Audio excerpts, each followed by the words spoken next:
SpongeBob stuffed green bacteria into the Krabby Patties, and by the time he realized what he'd done, it was already too late. Everyone at the Krusty Krab had gotten infected. At this critical moment, Patrick stepped up to help. One day, while SpongeBob was taking a shower, he noticed something weird on his head. He grabbed some disinfectant to try to wash it off, but that didn't work. So he covered the bacteria with his hat and went back to work. But while he was on the job, a drop of that green gunk suddenly fell off his head. SpongeBob flicked it away, but he had no idea the green stuff would keep multiplying on its own. When Squidward opened the door and saw what was happening, he was terrified. He immediately called emergency services. Doctors came, grabbed SpongeBob, and locked him in a cage. Just when Squidward thought everything was finally okay, a tiny drop of bacteria quietly landed on his head. Before anyone knew it, all the customers were infected too. Meanwhile, SpongeBob was put in quarantine. The doctors told him not to leave the quarantine area until the virus was gone, and they even surrounded his pineapple house with an electric fence. Surprisingly, Patrick showed up at SpongeBob's place anyway. What is this?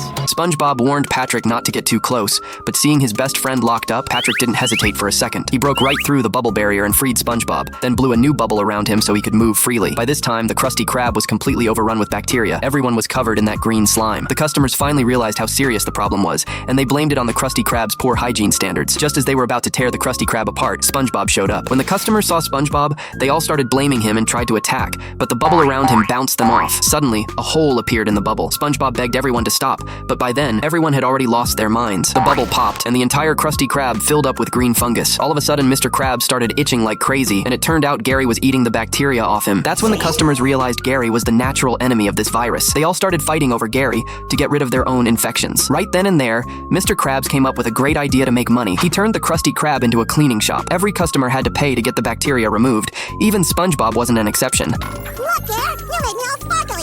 You're the best bottom beater a sponge could ever have.